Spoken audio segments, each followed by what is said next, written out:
कृपा कटाक्षाची या किरणे मोह समुद्राचे आटणे घडे जये त्या श्रीकृष्णे वंदू तया ते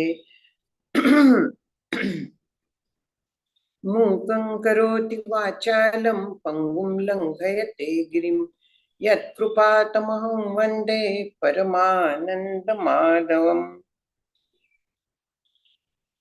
श्रुतिस्मृतिपुराणानाम् आलयं करुणालयं नमामि भगवत्पादं शङ्करं लोकशङ्करं शङ्करं शङ्कराचार्यं केशवं बादरायणं सूत्रभाष्यकृतौ वन्दे भगवन्तौ पुनः पुनः।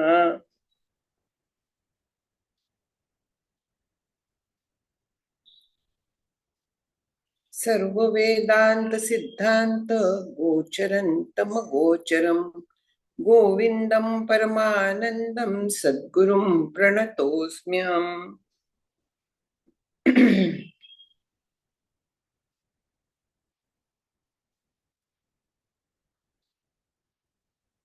श्री गुरूंना, सर्व संतांना, श्री शंकराचार्यांना सगळ्यांना नमस्कार करते. आपल्याला नमस्कार सगळ्यांना. गेल्या वेळेस आपलं 550 पर्यंत झालेलं होतं. त्याच्यात पाहिलं होतं की जीवनमुक्त जो असतो, आपला हाच विषय चाललाय की शिष्याला श्री गुरु शेवटचा आता उपदेश करतायत आणि त्याच्यात जीवनमुक्त कसा वागतो, काय असतो हे त्याला समजावून सांगतायत. कारण तो आता जीवनमुक्त झालेला आहे, पण एवढं समजावायची वेळ काय यावी हा एक एकदा आपल्याला प्रश्न पडतो. काय असतं की जीवनमुक्ती जरी आली तरी ज्याला ती जीवनमुक्ती मिळालेली आहे त्याला ते लक्षात येतं असं नाही. इतकं ते सहज ट्रान्झिशन असतं. आपल्याला हे लक्षात यायला जरा कठीण जातं, पण ते इतकं सहज त्यांनी होतं, इतकं अलगद होतं की आपल्याला आता जगन्मिथ्यात्व म्हणूया, देह तादात्म्य गेलेलं आहे म्हणूया, हे सगळं झालेलं आहे हे त्या जीवाच्या म्हणायचं का व्यक्तीच्या म्हणायचं त्याच्या लक्षातही येत नाही. विचार करायला लागलं तर लक्षात येतं की अरे हे परिणाम पूर्वीसारखे आता होत नाहीयेत. त्याचं चालायचं तसं चाललेलं असतं. आता शिष्याला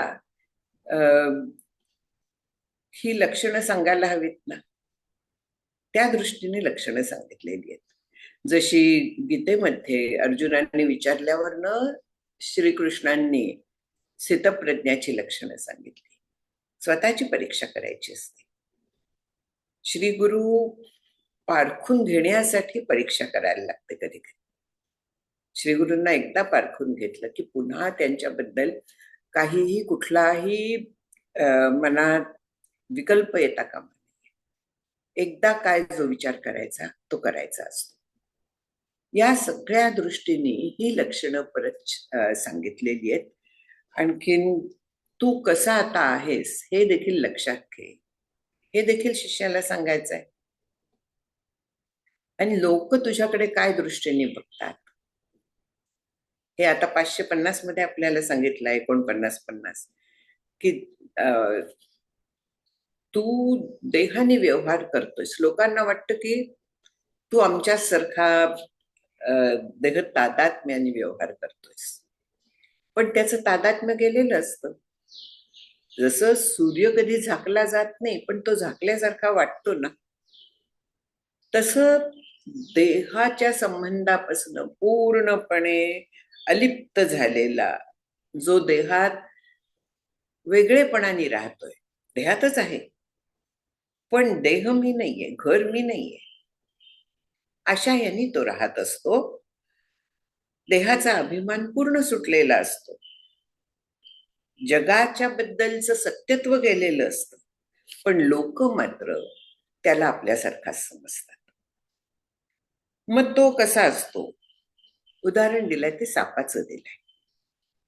साप कात टाकतो आपल्याला माहिती आहे, शहरात आता का तर मिळत नाही बघायला कधी, पण खेड्यातनं आमच्यासारख्या सापाच्या काती दिसतात. तो काय करतो, कात टाकून देतो, म्हणजे बाहेरचं आवरण तो टाकतो. बरोबर आहे, तो असतोच. एक आवरण तो डिस्कार्ड करतो, कोश म्हणूया. तसा हा जो जीवनमुक्त असतो तर त्यांनी सगळे आपले कोश अंतःकरणातून टाकून दिलेले असतात. अंतःकरणाचा देखील कोशच आहे ना. 2 कोश येतात तिथे, मनोमय आणखीन विज्ञानमय. ते मी नाहीयेत, बुद्धी मी नाहीये, इन्स्ट्रुमेंट्स आहेत शेवटी. हे त्याच्या इतकं लक्षात आलेलं असतं, इतकं सहज झालेलं असतं की तो त्यांना आपला समजत नाही, म्हणजे त्यांनी ती टाकून दिलेली आहे. ती टाकून देऊन त्यांची कलेवर म्हणूया ते फुकट गेलेलं हे बघत असतो. त्यांचा उपयोग आहे, उपयोग करून घेत असतो तो, पण ते मी आहे असं कधी तो समजत नाही. देह काम करतोय, करून दे त्याला. आम्ही तो केवळ वस्तूची आहोत. देह जाओ अथवा राहो, ही आधीची ओळ आहे. पण अशी त्याची पक्की खात्री असते, तिथे निश्चय असतो म्हणूया. केवळ तो वरवरचा विचार नसतो, त्याला ते माहिती असतं की आम्ही तो केवळ वस्तूची आहोत. आणि त्याच याने तो देह प्रारब्धावरी टाकीला, अशा पद्धतीने तो देहाच्याकडे बघत असतो. देहाची ज्या हालचाल आहे, मनामध्ये विचार येतात, संकल्प येतात, सगळं होत असतं, पण ते मी करतोय असं तो म्हणत नाही. ज्ञानेश्वरीत देखील परी ते मी करतोय असं म्हणू नको म्हणून भगवंतांनी सांगितलेलं आहे की हे चालताय ते चालून दे, त्याच्यात कुठेही काही प्रश्न नाहीये. देह तरी वरिचिलीकडे आपुलिया परी हिंडे, परी बैसका न मोडे मानसेंची. हे नक्की झालेलं आहे. देह आपलं काम करत असतो, मन आपलं काम करत असतं, बुद्धी काम करत असते, सगळे जण आपापलं काम करतायत. पण मी मात्र त्यांच्याकडे पाहिलं तर साक्षी भावाने बघतोय. वास्तविक बघायला सुद्धा लागत नाही, ते आपली आपण कामं करत राहतात. आणखीन हा जो आहे हा आपल्या आनंदात निमग्न असतो, शांतीमध्ये, समाधानात तो असतो. देह काय करतोय करून दे, मला काय आहे त्याचं. अशा पद्धतीने आपण खरं तर लोकांकडे देखील पाहायला शिकलं पाहिजे. आपल्याकडनं आता मुलाबाळांना म्हणा किंवा अशा ह्यांना जर का आपण सांगितलं की अशा पद्धतीने वाग, हे योग्य नाही, आणि त्याच्यानंतर ती मोठी झालेली असतात, पण त्यांच्या पद्धतीनेच ते वागणार आहेत ना, त्यांच्या प्रारब्धाप्रमाणे ते जाणार आहेत ना. मग ते काय करतायत ते त्यांच्या ह्याने करून देत. जो तो जीव आपापल्या प्रारब्धाप्रमाणे वागत असतो, त्याप्रमाणे त्याला बुद्धी होत असते. संचित तैसी बुद्धी उपजे मनामध्ये. माझं काम संपलेलं आहे, मग मी त्यांच्याकडे अलिप्तपणे पाहायचं, हा व्यवहार झाला. हा जो जीवनमुक्त आहे हा असा देहाकडे देखील पूर्णपणे अलिप्तपणे बघत असतो. देह प्रारब्धावरी टाकेला आहे, जे म्हटलं समर्थांचं वचन आहे की देह माझा नाहीये, हे मी नाहीये, मी देहात राहते. देहाचं जे प्रारब्ध असेल त्याप्रमाणे त्याला चालून दे. बिघडला दुरुस्त करायचा आहे, जे काय शक्य आहे त्याच्यासाठी ते करायचं आहे आणि वापरून घ्यायचं आहे. इन्स्ट्रुमेंट आहे ना शेवटी. जर का न वापरता ठेवलं तर ते बिघडतं, गंज चढतो. तसं नाही करायचं. देहाचा वापर करायचा आहे, मनाचा वापर करायचा आहे, बुद्धीचा, सगळ्याचा वापर करायचा आहे. परी ते मी ऐसे न म्हण, मी नाही येते, अशा याने तो वावरत असतो. देहाच्याकडे पूर्णपणे अलिप्तपणे पाहतो. जसा साप ती कात टाकून दिल्यानंतर परत त्या कातीकडे वळून देखील पाहत नाही, तो निघून जातो तिथनं. तेच साक्षीत्व आहे. ते साक्षीत्व हा कायम अंमलात आणत असतो. आणखीन एक उदाहरण दिलंय. स्रोतसा नीयते दारू यथा निम्नोन्नत स्थलम, दैवेन नियते देहो यथा कालोपभुक्तिषु. दारू म्हणजे प्यायची दारू नाहीये, मराठीतली दारू नाहीये. दारूचा अर्थ लाकूड. स्रोतसा पाण्याच्या प्रवाहाबरोबर नदीच्या प्रवाहाने लाकूड वाहत जात. कधी नदीच्या काठाच्या बाजूला जातं, कधी मध्यभागी येतं. त्या प्रवाहाला पूर्णपणे ते वाहून घेतलेलं असतं. प्रवाहाच्या विरुद्ध ते जात नाही, जाऊ शकत नाही. प्रवाह जसा नेईल, जिथे नेईल तिथे ते जात. वर जाईल, खाली जाईल, नदीच्या पात्रात जरा आत जातं, कधी कधी वर येतं. त्या प्रवाहाप्रमाणे असतं. आपल्याला माहिती असेल की नेहमी म्हणजे पेपरात आमच्या इथे येतं की गणपतीपुळ्याच्या तिथे समुद्रात पोहायला गेलेले इतके बुडाले. का बुडतात ते? कल्पना आहे? देऊळ जे आहे त्याच्या समोरचा जो भाग आहे समुद्राचा, तिथे काही अंतरावरती खोल दरी आहे. आपल्याला कल्पना आहे की समुद्रात देखील दर्या डोंगर वगैरे आहेत. खोल दरी आहे, अचानक कडा तुटल्यासारखी, आणि त्यामुळे तिथे प्रवाह निर्माण झालेले आहेत. जर का कोणी जास्त आत गेला तर तो त्या प्रवाहातनं खेचला जातो आणि त्या दरीत तो खेचला जाऊन बुडतो, मरतो. तेच आणखीन पलीकडे गेलं तर दरी ती जरा लांब गेलेली आहे, पण देवळाच्या समोर मात्र ती फार जवळ आलेली आहे किनाऱ्याच्या. म्हणजे हे जे प्रवाह असतात, ज्याला आपण करंट असं म्हणतो, ते खेचतात, ते आपल्या बरोबर वाहून नेतात. तसा नदीच्या प्रवाहात पान टाकलं कसं वाहत जातं, इथे लाकडाचा ओंडका म्हणूया, त्याच्या बरोबर वाहत जातं की नाही? त्या प्रवाहाच्या बरोबर, त्या करंटच्या बरोबर ते जातं, वाहत जातं, वर खाली कसंही होत जातं ते. त्याप्रमाणे हा जो ब्रह्मवेत्त्याचा देह आहे तो त्याच्यासाठी प्रारब्ध कर्माने जे मिळेल त्याच्या प्रारब्धाप्रमाणे कधी त्याला उत्तम अन्न मिळेल, कधी नाही चांगलं मिळणार. आपल्या घरी देखील कधी छान अगदी बनतं, एखाद दिवशी बिघडतं, आपण खातोच की नाही. प्रारब्ध. बिघडलं प्रारब्ध, चांगलं असलं प्रारब्ध, नाही मिळालं प्रारब्ध. या पद्धतीने त्याचं सगळं चाललेलं असतं. मिळालं ठीक आहे, नाही मिळालं ठीक आहे. तिथे त्याचा अभिमान नसतो, तिथे त्याची कुरकुर नसते. आज कालच्या सारखं नाही झालं, राग नसतो. त्याचा पूर्णपणे अभिमान रहित अलिप्तपणे तो हे सगळं बघत असतो. प्रारब्ध कर्म परिकल्पित वासनाभिः संसारिवच्चरति भुक्तिषु मुक्त देहः सिद्धस्वयं वसति साक्षि वदत्र तूष्णीं चक्रस्य मूलमिव कल्प विकल्प शून्यः. प्रारब्ध कर्म परिकल्पित वासनाभिः म्हणजे काय आहे की देहाभिमान पूर्णपणे आता त्यांनी सोडलेला आहे. प्रारब्ध कर्मांनी जे काही भोग मिळणार आहेत, प्रारब्ध आपणच निर्माण केलेलं असतं की नाही.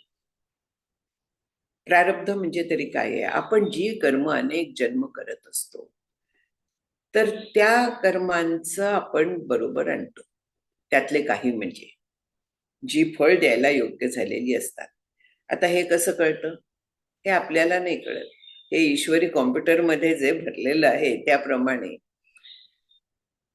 हे खरोखरी आश्चर्य वाटण्यासारखं असतं. प्रारब्ध कसं काय काढलं जातं, की हा देह या जीवाला कसा मिळणार, कुठला मिळणार, काय काय भोग याच्या देहाला मिळणार आहेत, त्याला योग्य देह, त्याला योग्य सराउंडिंग्स, सगळी परिस्थिती, नातेवाईक म्हणा, आसपासचे जीव म्हणा, जिथे देणं घेणं आहे ते सगळं एकत्र येतात. कर्मयोगे मिळाले, एके स्थळी जन्मास आले. हे प्रारब्धाची आश्चर्यकारक व्यवस्था आहे सगळी. आणखीन देह जो आहे तो प्रारब्धाने बांधलेला आहे. अटळ प्रारब्ध जे असतं तर ते भोगायलाच लागतं. बारीक सारीक प्रारब्धांचा जो भाग आहे तो आपण प्रयत्नांनी त्याच्यावरती मात निश्चित करू शकतो. पण अटळ प्रारब्ध जे आहे तर ते भोगायलाच लागतं. मग प्रारब्ध कर्मांना कल्पिलेल्या म्हटलेलं आहे. हा मोठा विचारात घेण्यासारखा शब्द आहे. कल्पिलेल्या भोगसंस्कारांच्या योगाने कुठे कल्पना येते? मी म्हणजे देह आहे, हे मी केलंय, ही जेव्हा कल्पना पक्की होते तेव्हा ते प्रारब्ध पक्क होत. तेव्हा त्याचा संचितात भर पडत जाते. याला आपण दुसऱ्या भाषेत कर्माचा लेप लागणं असं म्हणतो. ते आपल्या खात्यात जमा होतात. पण जर काही कल्पना आहे सगळी, मी देह नाहीये, अशा विचारांनी आपण वागायला लागलो, मग ते माझ्या खात्यात जमा होणार आहे का? नाही होणार. कारण मी तो जीव नाहीये, मी ते काहीही करत नाही, मी ब्रह्म आहे. माझा काय संबंध आहे? जे काम करताय ते दुसरा करताय कोणीतरी. दुसरा करताय म्हणजे कोण करताय? जसं मी हातामध्ये एखादं काय म्हणूया केरसुणी घेते, आणखीन केर काढते, सुरी घेते, भाज्या चिरते,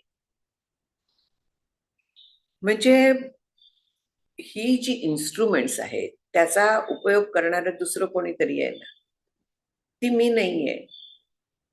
ह्या देहाचा तसा उपयोग करणारा कोणीतरी जो आहे तर तो देह त्याप्रमाणे त्याला वागायला भाग पाडतो प्रारब्धानुसार. तसा देह काम करतो. सुरीला काही चॉईस असतो का? काहीही नाहीये. जसा तो चेतन त्याला फिरवेल तशी ती फिरत असते. तसा देह जो आहे तो कसा फिरत असतो?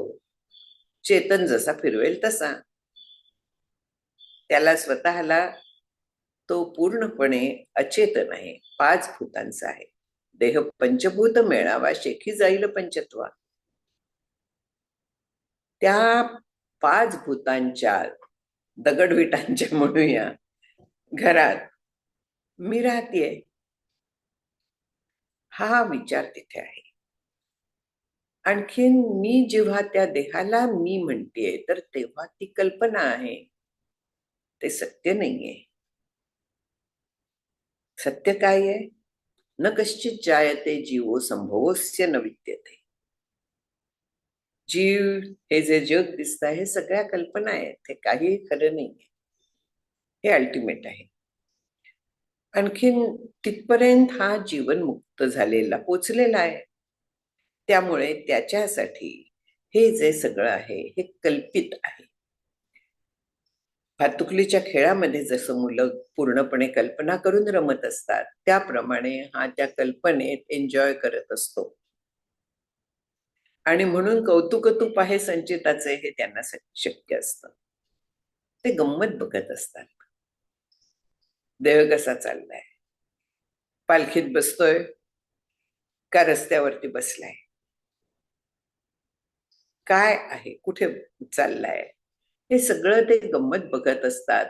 आणखीन हा पूर्वसंचिताचा खेळ म्हणून स्वीकारतात.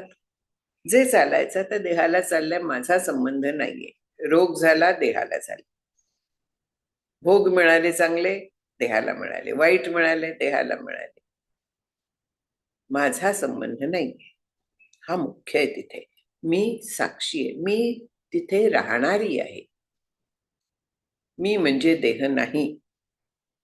प्रारब्ध कर्म परिकल्पित वासनाभिही, त्या वासनांच्यामुळे संसारीवत चरती.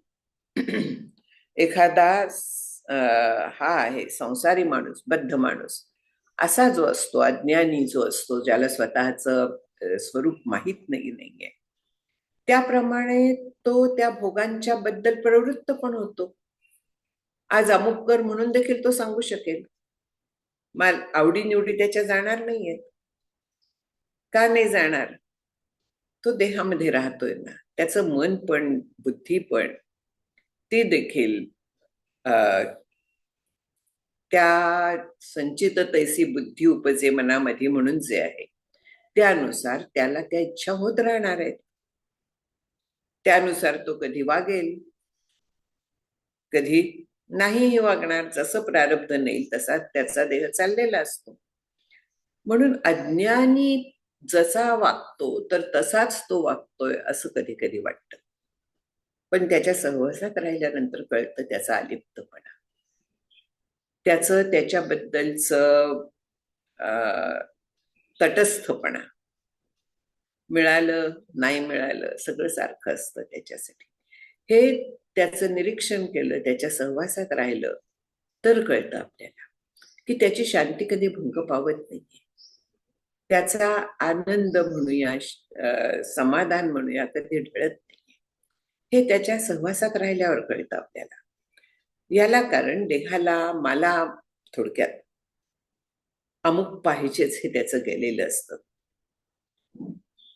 म्हणून तो जरी अज्ञानी माणसाप्रमाणे त्याची प्रवृत्ती बाहेर आपल्याला दिसली तरी आतमध्ये तो संकल्प विकल्प पूर्णपणे सोडून दिलेले असतात त्यांनी. आणखीन मी आत्मा आहे, मी ब्रह्म आहे, आत्माच ब्रह्म आहे असा त्याचा पक्का निश्चय झालेला असतो. उपमा दिलेली आहे पुढे की हा अचल कसा असतो. पूर्ण अचल असतो तो. अचल म्हणजे ढळत नाहीये इकडे तिकडे. उदाहरण, चाक असतं एखादं, कुंभाराचं चाक म्हणूया, गाडीचं चाक म्हणूया. त्याचा जो मध्य असतो तो किती स्थिर असतो आणि जितकं लांब असतं मध्यापासून ते जोरात फिरत असतं, ते फिरत राहतं. पण मध्य मात्र पूर्णपणे शांतपणे जसाच्या तसा राहिलेला असतो. त्या मध्यबिंदूप्रमाणे हा असतो. तो काहीही न करता सगळं करत असतो, निष्क्रिय असतो. वरकरणी पाहिलं तर सगळं करतोय, उलट जास्त करत असेल तो, कारण त्याचं चित्त एवढं शांत असतं की अशांत चित्ताने येणारा थकवा त्याला येत नाही. शरीर दमतं, खरं आहे अगदी, पण तरी देखील अशांत चित्तामुळे जो आपल्याला पटकन थकवा येतो तसा त्याला येत नाही. गरज पडली तर तो देहाकडनं काम करून घेईल देखील, गरज नसेल आराम करेल. प्रारब्ध आहे सगळं हे. त्या हे मध्यबिंदू मध्ये कसं आहे त्याच्याबद्दल आपल्याला कबीर आणि कमालची कथा माहिती आहे. कमाल एकदा जात असताना, कबीरांचा मुलगा, त्यांनी पाहिलं की एक स्त्री दळतीये आणि दळत असताना सगळे ते जे धान्य टाकते ते पीठ होत आहे त्याचं सगळ्याचं. किती जीव जात आहेत त्याच्यात. धान्य म्हणजे जीव आहे ना शेवटी, बीज आहे ते. त्याच्यातनं ह्याचं कणस ताट येणार आहे. पण हे दळतायत, किती भरडले जात आहेत जीव. रडत गेल्या. कबीरांनी काय केलं, त्या स्त्रीला वरची पाळी जात्याची उचलायला सांगितली आणि दाखवलं की केंद्रबिंदू जो होता त्या केंद्रबिंदू जवळ जे चिकटून त्याला राहिले होते दाणे, त्यांचं पीठ होत नव्हतं. म्हणजे अचल अशा केंद्रबिंदूजवळ जे राहतात, अचल अशा अविनाशी अशा तत्वाशी जे एकरूप होऊन राहतात, ते भरडले जात नाहीत. ही सगळी कल्पना आहे. हे जे जाणतात, संकल्प जाणीवपूर्वक जे करत नाहीत, असे जे आहे, ज्यांनी परब्रह्म स्वरूप मी आहे हे घट्ट पकडलेलं आहे, म्हणजे ते परब्रह्मच झालेलं आहे. काय असतं की साधक हा जाणीवपूर्वक मी परब्रह्म आहे, मी देह नाही, हे स्वतःला बजावत असतो. सिद्ध जो आहे त्याचा तसा निश्चय झालेला असतो. साधक काय, सिद्ध काय, त्या मधल्या खुंट्याजवळ राहिलेले असतात. अचल अशा अविनाशी अशा तत्वाला चिकटून बसलेले जे असतात, जे त्याच्याशी एकरूप झाल्यासारखे असतात, ते सिद्ध असतात.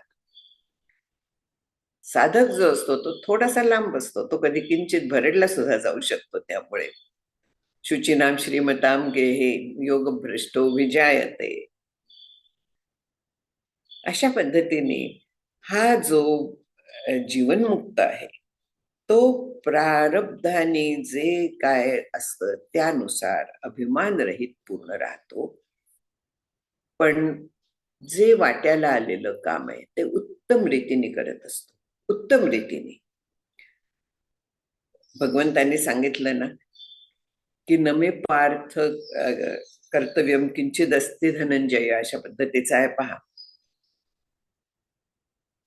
की जगात मला काहीही कर्तव्य नाहीये, तरी पण मी एखाद्या अज्ञानी बद्ध माणसाप्रमाणे काम करत राहतो. दोन कारण आहेत, एक प्रारब्ध आणि दुसरं हे जे बद्ध आहेत तर त्यांना आदर्श म्हणून त्याच्याकडे ते बघत असतात. येथ वडील जे जे करीती तया नाव धर्म ठेविती, येर तेची अनुष्ठिती सामान्य सकळ. हे ऐसे असे स्वभावे म्हणून कर्म न संडावे, विशेषे आचरावे लागे संती. संत जे असतात, असे जे जीवनमुक्त असतात, ते कर्म उत्तम आचरून दाखवतात. लोकांना त्याच्यातनं, लोक जरी त्यांना मग बद्ध समजले तरी त्यांना वाटत नाही काही. लोकांना हळूहळू जशी त्यांची स्थिती लक्षात येते तसे लोक त्यांचं अनुकरण करतात आणि यासाठी ते कर्म उत्तम करतात. प्रारब्धानुसार ते कर्म करत राहतात, पण त्यांना कर्माचा लेप लागत नाही. संकल्प करत नाहीत ते, त्यांचं मन संकल्प करतं, ते काही करत नाहीत. जे काय चाललंय ते प्रारब्धानुसार त्यांचं चाललेलं असतं. नैवेंद्रियाणि विषयेषु नियुक्त एव नैवापयुक्त युक्त उपदर्श लक्षणस्थः नैव क्रियाफलम. एक मिनिट,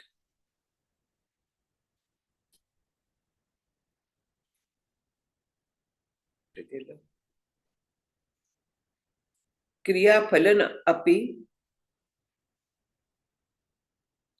ईषदवेक्षते स सानंद सांद्र रसपान सुमत्त चित्तः.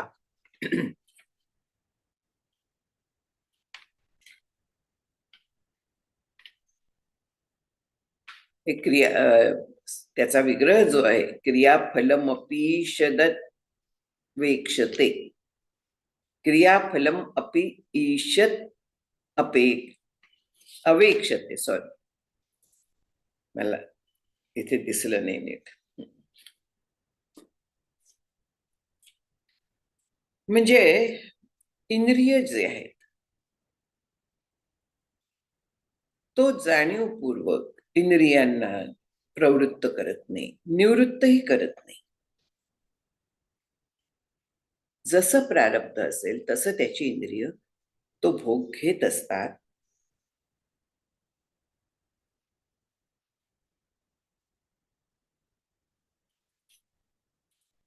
इथे अर्थात कंसात बरंच दिलेलं आहे, ते मी वाचते. इंद्रिय प्रवृत्त करत नाही, निवृत्तही करत नाही.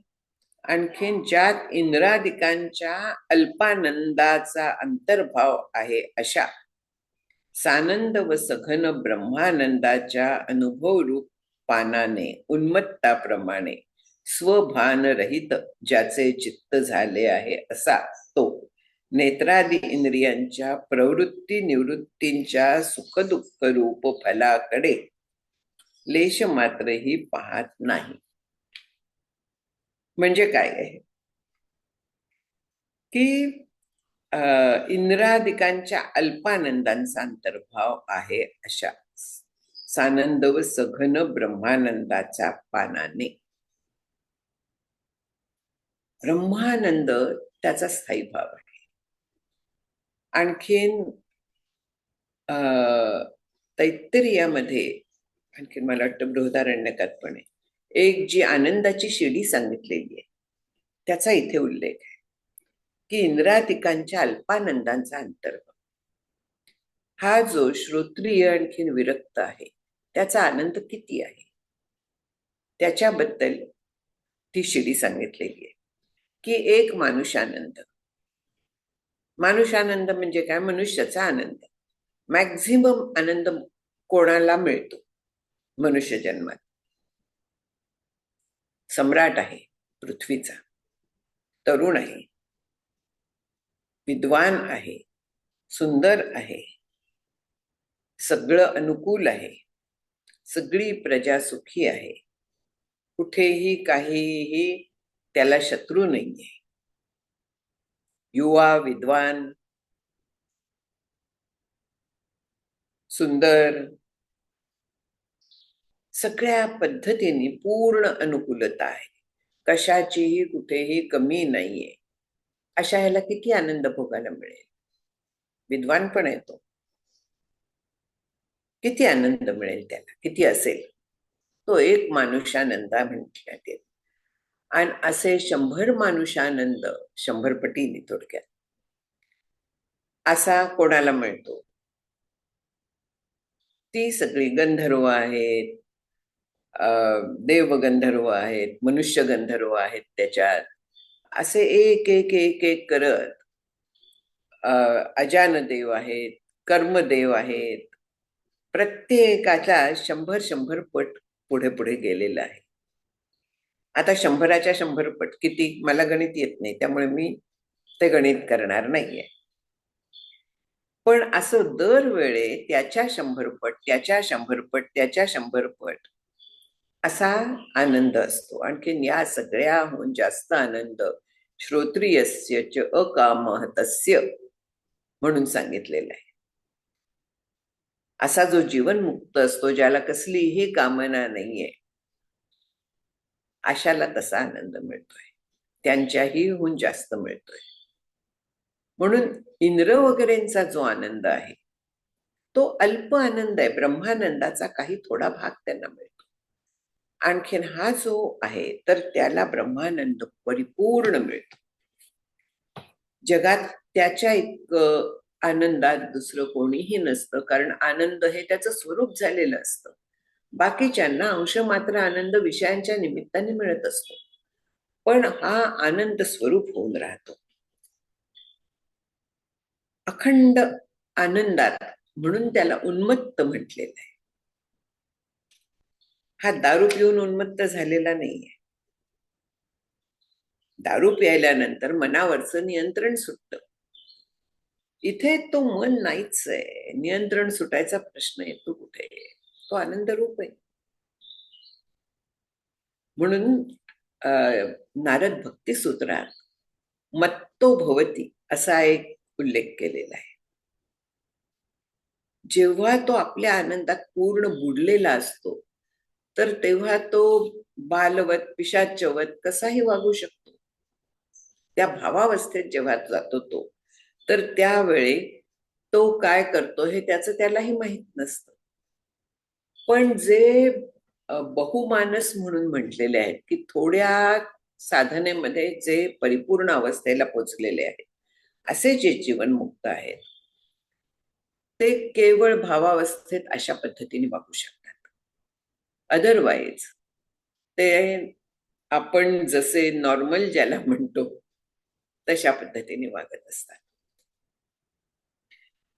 असे पूर्ण आनंदरूप झालेले हे जे आहेत ते त्या ब्रह्मानंदात पूर्ण निमग्न असतात, बुडलेले असतात, शांत, समाधानी, तृप्त, आनंदी, काहीही कर्तव्य नाही, तरी पण फलाकडे न बघता ते त्यांचं काम करत असतात. हे मुख्य आहे की काहीही त्यांना इच्छा उरलेली नाहीये. किमिच्छन् कस्य कामाय शरीरमन संज्वरे. कसली इच्छा करून काय आहे? काहीही नाहीये. मिळवण्यासारखं काही उरलेलं नाही. कृतम कृत्यम, काहीही मिळवण्यासारखं नाहीये. जे काय झालेलं आहे ते करून झालेलं आहे. मनुष्य देहात जे मिळवायचं ते अंतिम फळ मिळालेलं आहे. मग देह टाकून द्यायचा का? नाही. त्याच्या प्रारब्धाने तो जेव्हा जायचा तेव्हा जाईल. आम्ही तो केवळ वस्तूची आहोत. अशा ह्याच्यात अत्यंत आनंद रूप होऊन तो आनंदामध्ये जगतो. जे तुकाराम महाराज म्हणतात की आनंदाचे डोही आनंद तरंग, आनंदाचे अंग आनंदाचे. आनंदाचा डोह आहे. जग म्हणजे आनंदाचा डोह आहे. त्याच्यात आनंद रूप लाटणी आहे. जगातल्या सगळं जे काय आहे त्याही आनंद रूप लाटा आहे. आनंद रूप होऊन आनंदात आनंदात बुडलेला आहे. मग तो मला अमुक मिळेल तमुक मिळेल अशा फळाकडे बघणार आहे का? कशाला बघेल? काय कारण आहे? आपण जे सगळं करतो ते सुख मिळावं, आनंद मिळावं ह्या दृष्टीने आपल्या खटपटी चाललेल्या असतात की मला हे मिळालं की बरं वाटेल, इतका पैसा मिळाला, अमुक भेटलं, हे काम संपलं. अनेक गोष्टी असतात की अमुक झालं की मला बरं वाटेल, मग मला बरं वाटेल, मग मला आनंद होईल. ते संपतच नाही काही. एक क्षणभर आनंद होईल, त्याच्या पलीकडे पुन्हा आपलं दुसरं काहीतरी सुरू राहतं. तसं त्याला काहीही राहत नाही. आनंद रूप होऊन गेलेला आहे, आनंदमय होऊन गेलेला आहे, कारण तो स्वरूपात निमग्न झालेला आहे. मी देह आहे हे त्याचं सुटलेलं आहे. जगाकडनं त्याला कसलीही सुखाची अपेक्षा नाहीये, कारण जगाचं स्वरूप त्याला माहिती आहे. मृगजळासारखं जग आहे. त्या मृगजळाच्या मागच्या अधिष्ठानावरती जर का तो गेलेला आहे तर त्याला वरच्या ह्या सगळ्या मिथ्या जगाची काय पर्वा असणार आहे? आपल्याला ही कल्पना करणं सुद्धा कठीण जातं. पण त्याची ही अवस्था असते. लक्ष्यालक्ष गतिं त्यक्त्वा यस्तिष्ठेत केवलात्मना शिव एव स्वयं साक्षादयं ब्रह्मविदुत्तमः.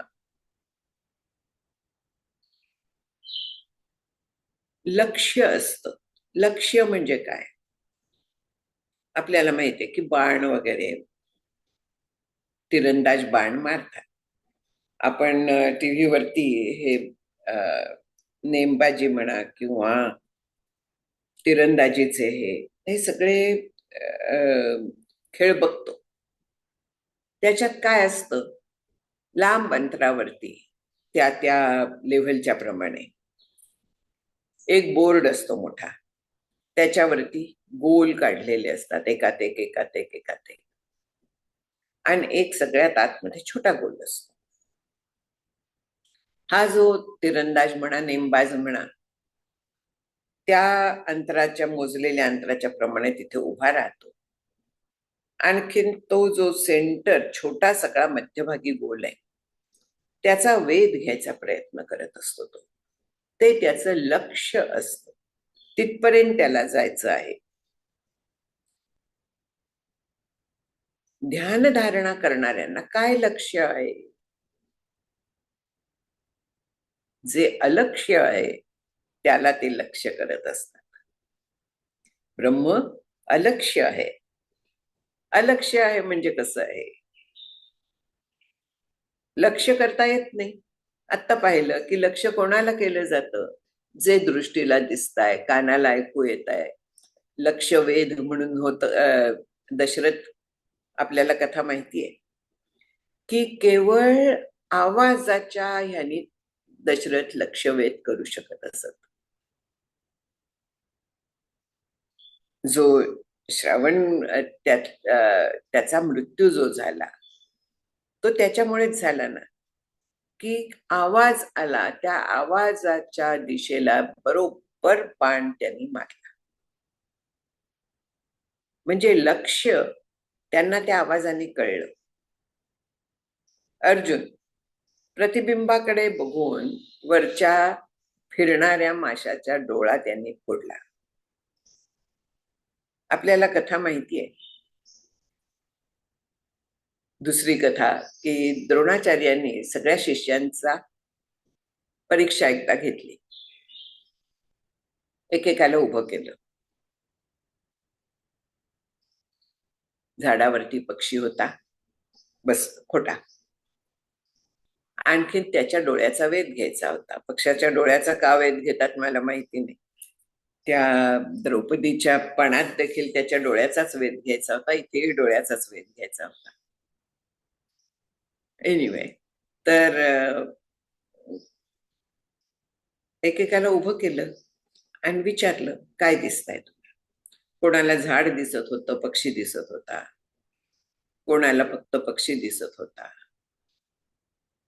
चालले होते, त्यांना सगळ्यांना दूर करायलाच करत होते द्रोणाचार्य. एकटा अर्जुन असा होता की ज्याला फक्त तो डोळा दिसत होता, आणि त्याला द्रोणाचार्यांनी बाण मारायला सांगितलं. फक्त डोळा दिसत असल्यामुळे त्याला त्याचा वेध घेता आला. एकाग्रता, कॉन्सन्ट्रेशन. ब्रह्म असं दाखवता येण्यासारखं नाहीये. कसा वेध घेणार त्याचा? ब्रह्म जे आहे ते सगळीकडे व्यापून आहे. त्याच्यावरती कॉन्सन्ट्रेशन कसं काय करणार? एक बिंदू आहे का की ज्याचं आपण लक्ष करावं? नाहीये. म्हणून ब्रह्म अलक्ष्य आहे. जे आपल्याला संतांनी मूर्ती दिलेल्या आहेत, देवता दिलेल्या आहेत, त्या कशासाठी दिलेल्या आहेत? लक्ष्य आपल्याला करता यावं म्हणून. ब्रह्म जरी अलक्ष्य असलं तरी हे ब्रह्म आहे अशा पद्धतीने तो ओंकार म्हणा, ती मूर्ती म्हणा, नाम म्हणा, त्यांच्याकडे आपण जर का ते ब्रह्म आहे असं लक्ष्य करून वेध घेतला त्याचा, तर ते होतं. प्रणवोधनु शरो हि आत्मा ब्रह्म तल्लक्ष्यमुच्यते अप्रमत्तेन वेद्धव्यम शरवत तन्मयो भवेत. किती सुंदर सांगितलेलं आहे आपल्याला उपनिषदात. काय आहे तिथे? प्रणवोधनु. प्रणव, ओंकार हा धनुष्यासारखा आहे. शरो ही आत्मा, आत्मतत्व, मीपणा माझा जो आहे असं म्हणूया, तो बाणासारखा आहे. म्हणजे प्रणवाच्या धनुष्यावरती आपला हा एकाग्रतेचा बाण चढवायचा आहे, माझ्या जीवभावाचा बाण चढवायचा आहे. आणि ब्रह्म तल्लक्ष्यमुच्यते, ते कुठे मारायचं आहे बाण? आत्मारूप ब्रह्मात मारायचा आहे. म्हणजे आत्मा आणि ब्रह्म एकरूप होते. अप्रमत्तेन वेद्धव्यम, त्याच्यात चूक न होऊन देता पूर्ण लक्षपूर्वक, कुठेही तिथे दुर्लक्ष होता कामा नये, अशा पद्धतीने त्याचा वेध घ्यावा. तसं केलं की बाण जसा त्या लक्षामध्ये घुसतो, आतमध्ये एकरूप होतो, तसा आत्मा आणि ब्रह्म हे एकरूप होतील. सोपं आहे ना? इथे प्रणव हे आलंबन दिलंय, त्याच्यावरती बाण चढवायचा म्हणजे काय करायचं? तर त्या ओंकाराच्या साह्याने, ओम हे ब्रह्म आहे या साह्याने, किंवा दैवत आपण म्हणूया, तेच आहेत शेवटी, ते ब्रह्म या भावनेने केवळ त्याचा वेध घ्यायचा. म्हणजे त्याच्याकडेच लक्ष ठेवायचं, सोहमकडेच लक्ष ठेवायचं. त्याच्या पलीकडे कुठेही आपलं लक्ष विचलित होता कामा नये. देहाकडे नाही, जगाकडे नाही, कशाकडेही नाही. केवळ ते नाम किंवा केवळ तो सोहम, तिथे लक्ष पूर्णपणे पूर्णपणे पूर्णपणे राहिलं पाहिजे, एकाग्रतेने राहिलं पाहिजे. मनात जगाचे विचार नाहीत, देहाचे विचार नाहीत, काय काम करायचं आहे वगैरे विचार नाहीत, काहीही विचार नाहीत. केवळ एकच राहिलेलं आहे, एकाग्र असं त्याला म्हणतात. चित्त एकाग्र होतं. आणि असं जेव्हा एकाग्र होतं तर त्यावेळी अप्रमत्तेन वेद्धव्यम हे शक्य होतं. त्यावेळी चित्त जे आहे ते चैतन्याकार होऊन जातं. तिथे लक्ष्य जे आहे, अलक्ष्याला लक्ष्य केलं जातं. सगुण सगुणाचे आधारे निर्गुण पाविजे निर्धारे हे जे आहे हे या पद्धतीने आपण करत असतो. आपल्याला तशी साधना दिलेली असते, पण आपलं तेवढं कॉन्सन्ट्रेशनच होत नाही. याला कारण काय आहे? एकाग्रता काय येत नाही? आपण पुस्तक वाचताना, टीव्ही बघताना वगैरे एकाग्रता येते, अगदी खरं आहे. कारण काय? त्याची आवड असते आपल्याला. मुख्य प्रॉब्लेम हा आहे की आपली आवड जी असते ती जगाच्या वस्तूंमध्ये आपली गेलेली असते. आणि ह्या जगाच्या वस्तूंमधली आवड जोपर्यंत आपण काढत नाही, म्हणजे वैराग्य संपन्न होत नाही, तोपर्यंत हे असंच चालायचं. मी ध्यानाला 2 तास बसेन, 3 तास बसेन, माझी बैठक मोठी असेल, पण मला तो करमे फिरे, जीभ फिरे मुखमाई, मनवा तो दस दिसा फिरे, हेच होत राहणार आहे. म्हणून मनाच्या तोडून ओढी श्रवणी बसावे आवडी. मनाच्या ओढी तोडायला लागतात. मन धावताय, सुरुवातीला धावून दे, शरीराला तरी जाऊन देऊ नको. हळू हळू हळू हळू. शमदम कशासाठी सांगितलेले आहे? शरीराला जाऊन देऊ नको. मग मन पण आवरायला शिक. हळूहळू हे करायला लागतं. आणि हळूहळू करता करता वैराग्य जसं वाढायला लागतं आपलं, त्याच्यासाठी देखील नामाचा उपयोग होतो. ईश्वराच्या सगुण रूपाचा, चरित्राचा, सगळ्याचा उपयोग होतो. कारण तिथे जर का प्रेम निर्माण झालं तर विषयांचं प्रेम आपोआप कमी व्हायला लागतं. म्हणून ईश्वराच्या चरित्राचा भागवत कथा का सांगितलेली आहे, पुराण कशाच दृष्टीने आहेत, त्यांचा हा उपयोग होतो. रामायण, महाभारत, की त्यांची ही जी चरित्र आहेत त्याच्यात आपलं मन रमतं. आणि बाहेरच्या जगात रमण्यापेक्षा ह्या ईश्वराच्या चरित्रात रमलं तर तिथे कॉन्सन्ट्रेशन करणं आपल्याला सोपं पडतं. आपली विषयांची ओढ कमी व्हायला लागते. या दृष्टीने त्यांचं महत्व आहे. आपल्याला जे पूर्वासुरींनी दिलेलं आहे ना, ते सगळं आपल्या सायकोलॉजीचा विचार करून दिलेलं आहे. चित्त कसं काढायचं, शम कसा साधायचा, उपरम पूर्ण कसा करायचा, हे सगळं या पद्धतीने हळूहळू हळूहळू होत जातं. आणि तसं जर काय झालं तर ते अलक्ष्य जे आहे त्याचं आपण लक्ष्य करू शकतो. शिष्य पाहिजे अलक्ष्य, लक्षी ऐसा, असं शिष्य लक्षणात समर्थांनी म्हटलेलं आहे.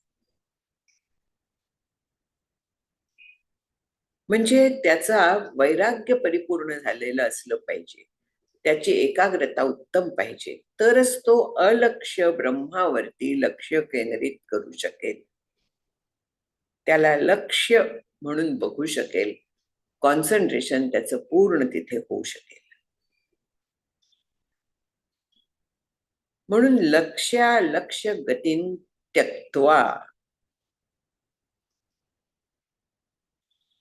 म्हणजे काय आहे? इथे त्यांनी लक्ष्य ब्रह्म आहे हा सुद्धा विचार टाकलेला आहे. तिथे एकरूपता झालेली आहे. स्वतः अद्वैत आत्मस्वरूपात तो पूर्णपणे बुडलेला आहे. काय आहे, हे लक्ष अलक्ष वगैरे साधकासाठी आहे, आणि हा जो सिद्ध आहे त्याच्यासाठी हे सगळं गौण झालेलं आहे. तो आता ते लक्ष्य आहे तिथे मला कॉन्सन्ट्रेशन करायचं आहे अशा पद्धतीने जात नाही. तो लक्ष्य रूप झालेला आहे. त्याला वेगळ्या ह्यानी तिथे बघायची, तसं साधना करायची आता गरज राहिली. जी सिद्धाची अवस्था असते ते साधकाचं साधन असतं. सिद्ध लक्षरूप झालेला आहे आणि साधकाला त्या पद्धतीने लक्षरूप व्हायचं आहे. म्हणून अलक्ष्य आहे, लक्ष्य आहे, सगुण ब्रह्माचा लक्ष्य करायचं, आणि जे निर्गुण ब्रह्म आहे अलक्ष्य आहे पण त्याच्याशी एकरूप व्हायचं वगैरे सगळं हा जो विचार आहे हा त्याचा राहिलेला नाही. आता तो ब्रह्मरूपच झालेला आहे, आत्मरूप झालेला आहे. स्वतः तो सदाशिव झालेला आहे. शिव एव स्वयं साक्षात अयम ब्रह्मविदुत्तम. हा जो ब्रह्मविदोत्तम आहे म्हणजे ब्रह्मवेत्यामध्ये जो अत्यंत उत्तम आहे, अत्यंत श्रेष्ठ आहे, तो स्वतः शिवरूप होऊन राहतो. शिवो भूत्वा शिवम यचेत अशा पद्धतीने राहतो. शिव म्हणजे पवित्र, शिव म्हणजे परब्रह्म, असा तो होऊन राहतो. तिथे त्याचा साधना संपलेली आहे, पण आनंदासाठी तो नामस्मरण करेल, आनंदासाठी तो ध्यान करेल. कारण ध्यान त्याचं आपल्यासारखं लक्ष केंद्रित करून नसतं, त्याच जे असतो तो सहजपणे त्या ब्रह्मरूप होऊन राहतो. म्हणजे जे त्याने सक्तीने मन बाहेर आणलेलं असतं ते तो सहजपणे आतमध्ये वळतं. त्याचं आतमध्ये वळतं म्हणजे ब्रह्मरूप होऊन राहतो. ब्रह्मविदुत्तम म्हटलेलं आहे, ब्रह्मविद आहे, ब्रह्मविदुत्तम आहे, असा हा होऊन राहिलेला आहे. तो श्रेष्ठ आहे जो इतक्या सहजतेने आत बाहेर करतोय, जो इतक्या सहजतेने त्या ब्रह्माशी एकरूप झालेला आहे. तो ब्रह्मवेत्यात देखील श्रेष्ठ आहे. तिथेही श्रेष्ठ कनिष्ठ भाव आहे थोडासा, त्या सहजतेत तो आहे. जिथे थोडे प्रयत्न लागतात तो कनिष्ठ आहे. ज्याला आठवण ठेवायला लागते तो कनिष्ठ आहे. जरा साधक आणि सिद्ध याच्या बॉर्डर लाईनची अवस्था आहे ती एक प्रकारे. आणि ज्याला ती सहजता झालेली आहे तो ब्रह्मविद झालेला आहे. त्यांच्यात देखील जो पूर्णपणे ब्रह्मरूप होऊन राहतो, केवळ बाध समाधीत असतो एरवी, आणि सहजपणे ये जा चाललेली असते ज्याची, असं म्हणूया, तो उत्तम ब्रह्मविद आहे. अशा यांनी इथे परत परत जीवनमुक्ताची लक्षणं सांगणं चाललेलं आहे. जीवनेव सदा मुक्त कृतार्थो ब्रह्मवित्तमः उपाधिनाशात ब्रह्मैव सन् ब्रह्माप्येति निर्द्वयम्. जिवंत आहे, लोकदृष्टीने पाहिलं तर देहात आहे, पण तरी देखील तो मुक्त आहे, तरी देखील तो कायम मुक्त आहे, कृतार्थ आहे, असा तो ब्रह्मवित्तम आहे. उपाधींचा उपाधिनाशात ब्रह्मैव सन्. उपाधीचा नाश झाला. नाश म्हणजे देह ही उपाधी आहे, अंतःकरण ही उपाधी आहे, बरोबर आहे. नाश झाला म्हणजे त्यावेळे त्या उपाधींना तो बाजूला टाकून तो पूर्णपणे ब्रह्मरूप झालेला असतो. आणखीन असा जेव्हा उपाधीचा नंतर तो बाध करत असतो, मी उपाधी नाही हे पक्क करत असतो, मग तो ब्रह्म होऊन ब्रह्मामध्ये वावरतो. ब्रह्माप्येति निर्द्वयम, अद्वय ब्रह्म, अद्वैत असा तो होऊन ब्रह्मामध्येच वावरतो.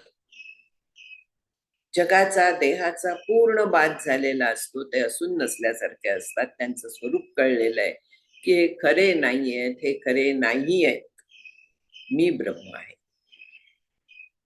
अशी त्याची 100% खात्री असते. आणि त्या भावामध्ये तो वावरत असतो. देह काम करतो पण तो काम करत नाही, असा त्याचा स्थिती असते. हे सगळं शिष्याला सद्गुरू सांगतायत, परत परत सांगतायत. कारण आदर्श समोर ठेवला की आपल्याला तिथपर्यंत जायचं आहे हे कळतं. नाहीतर एकदा अनुभव आला की आम्ही समाधानी होऊन राहतो की पोचलो आम्ही. अजिबात तसं झालेलं नसतं. ते दृढ व्हायला, ही अवस्था यायला पुष्कळ काळ जावा लागतो. आणि आपल्याला सगळ्यांना हे मिळावं अशी प्रार्थना करते आणि थांबते आज आता. हरिओम.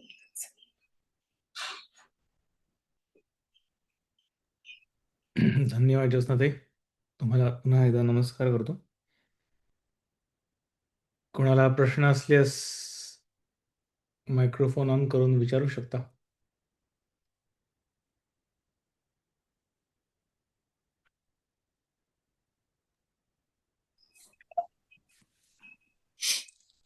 ज्योत्स्नाताई, बोला.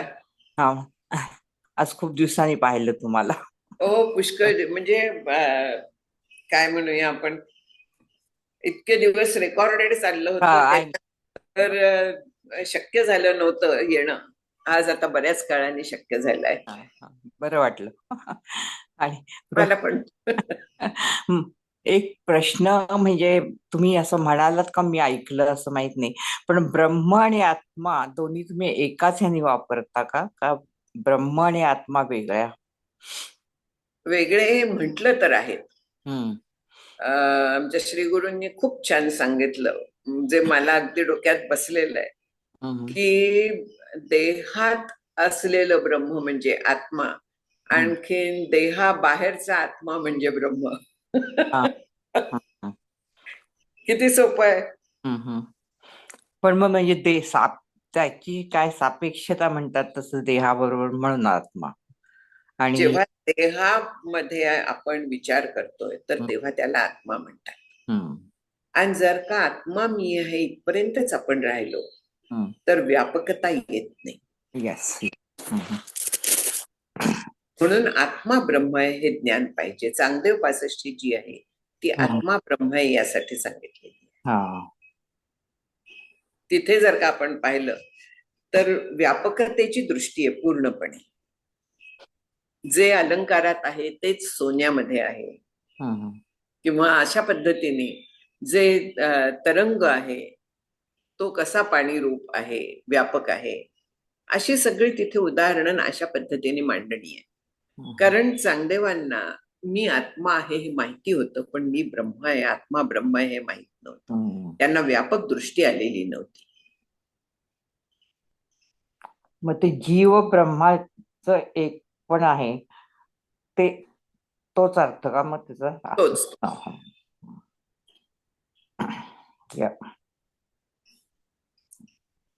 थँक्यू.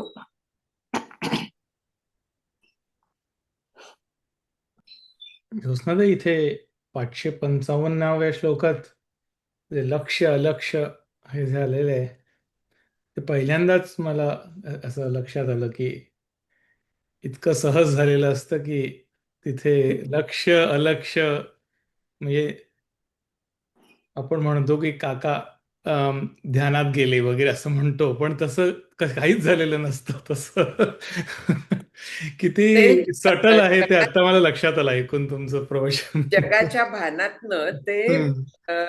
त्यांच्या सहज ह्याच्यात गेलेले असतात त्यावेळी ते.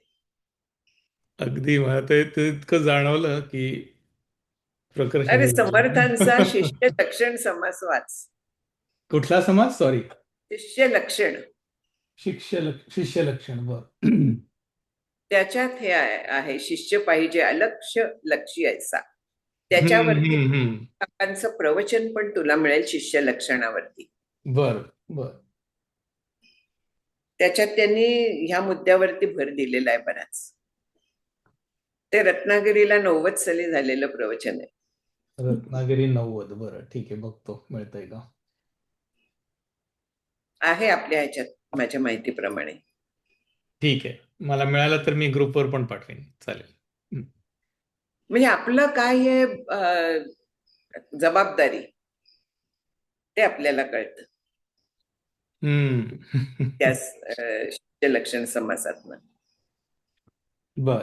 अच्छा. खूपच ज्योत्स्ना सुंदर ताई, श्लोक होता हा. मला एक प्रश्न होता की बोला. आत्मज्ञानी माणसाला साधनेची आवश्यकता असते का मग तरी पण? काय काय मला कळलं नाही. काय आत्मज्ञानी माणसाला साधनेची आवश्यकता असते का? नसते. जो ज्याचं दृढ अपरिवर्तनीय झालेलं आहे त्याला साधनेची आवश्यकता नसते, पण त्याचं नाम वगैरे सुटणार नाही कारण त्याच्यात त्याला आनंद मिळत असतो. अच्छा. आणि दुसरी गोष्ट म्हणजे एकदा आत्मज्ञान मिळालं की मग माणूस त्या पदावरनं पदच्युत होतो का? एकदा मिळालं नाही, एकदा मिळून ते दृढ झालं. अपरिवर्तनीय शब्द आहे. अच्छा. अपरोक्ष, दृढ, अपरिवर्तनीय, अपरोक्ष असे शब्द वापरले जातात. दृढ म्हणजे पक्क झालाय. एखादा अंकुर उगवतो, कोवळा असताना ते उगवलेला आहे, कोवळा असताना किती पटकन तो जातो, पण त्याचा वृक्ष हो. झाल्यानंतर तसं हे हम्म. असतं की ज्ञान झालं की ते पहिलं त्या अंकुरासारखं असतं, ते जाऊ बरं. शकतं. पण ते अच्छा. जेव्हा दृढ होतं तेव्हा ते त्या वृक्षासारखं होतं, मग ते अपरिवर्तनीय होतं. मग बरं. तिथे छान. तो विषयावरी जरी लोळे तरी विषयांचे निमेळे बोधू न मिळे तयाचा. एकनाथ महाराज की बरं. विषयात छान. तो अगदी प्रारब्धाने लोळत असलेला दिसला तरी त्याचा बोध कुठेही भंग पावत नाही. हम्म. प्रारब्ध. बरोबर. छान. धन्यवाद.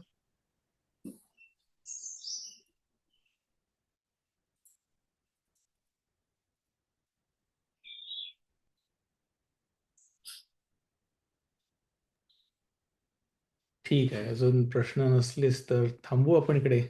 होईल. चालेल. तुम्हाला पुन्हा एकदा नमस्कार. हे शेवटचा श्लोक आहेत. व्हावी पूर्ण कृपा गुरु मजवरी, प्रार्थित भावे तुला. वारी सर्व अरिष्ट नेऊन लया, संमोह जो वाढला. अज्ञानांधजनांसी मुक्त करुणी, शांती पदी बैसवी. विनती हीच असे न मागत तुझे, भक्ती तुझी ही हवी. श्री सद्गुरुनाथ महाराज की जय. जय श्रीराम. जय श्रीराम. नमस्कार.